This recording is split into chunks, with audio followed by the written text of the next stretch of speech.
R&B singer R. Kelly was convicted of racketeering and sex crimes in two separate federal trials in 2021 and 2022, but his legal trouble started many years before that.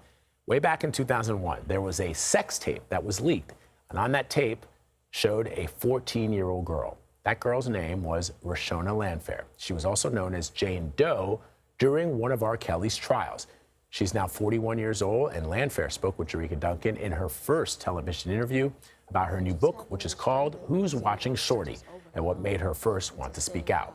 Jerick is here now to talk about this. Good morning. Yeah, good morning. You know, she says that becoming a mother and, of course, the Surviving R. Kelly docu-series released in 2019 were two major reasons why she says she wrote this book. And keep in mind, Reshona Landfair back then denied being the young girl on the tape. And because of that, Kelly was not convicted back in 2008 when he first stood trial on child pornography charges. Here's a clip of my interview that we shared on social media. Take a listen. January 3rd, 2019, Surviving R. Kelly airs. Did you see all six? It's a six-part series. Did you see all of it? I don't know if I saw all of it, but I saw enough. And you thought? That was the spirit of conviction came over me during that moment. And when you say the spirit of conviction, what do you mean by that? Somehow I felt responsible that he was able to hurt so many more people. During the time, I thought maybe these were just sexual fetishes that he had with me. Maybe this was just abuse I was going through. But when I saw that his behavior had gotten so much worse, and he was allowed to hurt so many people because I lied, that did not sit well with me as an adult, as a woman. In March of that same year, Gayle King sat down with him and the two women he was in a relationship with at the time. Did you happen to see that? I did. I didn't do this stuff. This is not me. I'm fighting for my life. Y'all killing me with this. I can't help 30 years of my career. Robert. 30 years of my career. Well, first I thought it was very Broadway of him to act like that. That was very normal for him to have that type of response. And when I heard those girls speak, I knew exactly who was talking through them. I knew exactly what mission they had, the convincing, the firmness, everything that I had been trained and groomed to do. I read right in between that. And in that moment, I did not feel sorry for him at all.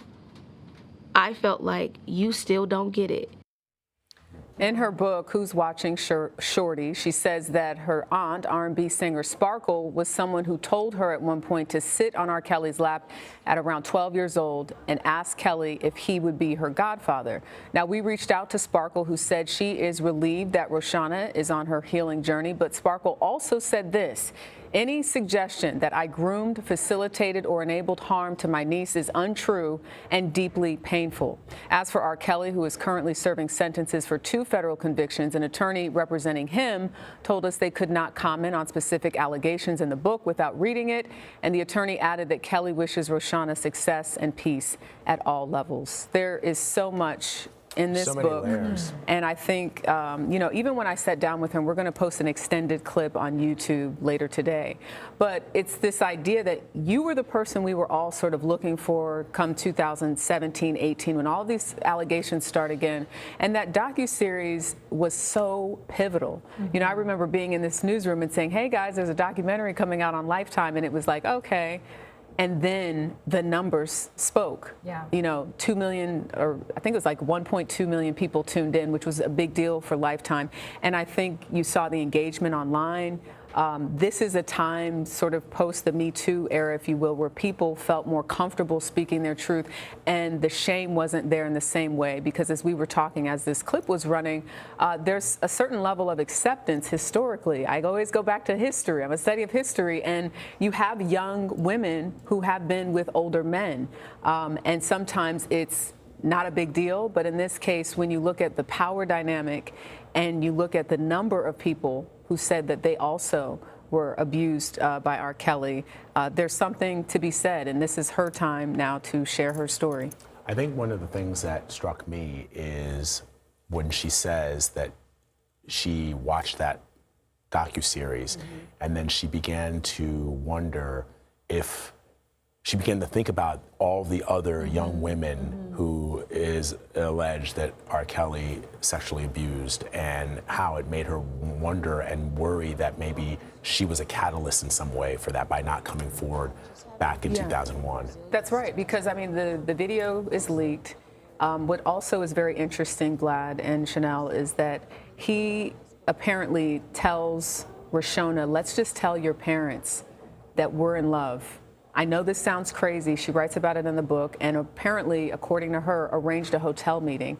And the father, who is since deceased, Reshona's father, he died in 2021, he was furious and said, you know, you're sick, you need help. And this is someone who, again, worked with R. Kelly as a guitarist. So you have all of these sort of conflicting narratives. And what you said on CBS Mornings is what she told you, because as I watched that little section, I thought I have a daughter, and I could not imagine I would want to kill this person.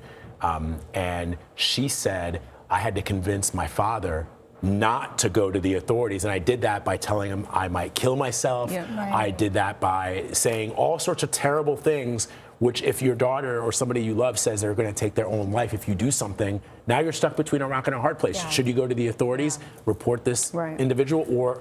But that trauma was happening, she says, at a very young age. And so that kind of behavior makes sense because it's not a sensible thing to have to go through. I was going to say, I challenge anyone at 12, 13, 14, such a vulnerable place in anyone's life, to be wooed by this megastar and not allow that to kind of continue on in your 20s, and in her case, even into her 30s. These stories help. I hope so. I mean, that's the point. She said this story is for people who've been through trauma. She dedicates it to her father. Again, he died in 2021, and her son, who's now 5 years old, and herself. Jerica, thank you very much for your reporting. Thank you. You've been following the story for years. We appreciate it.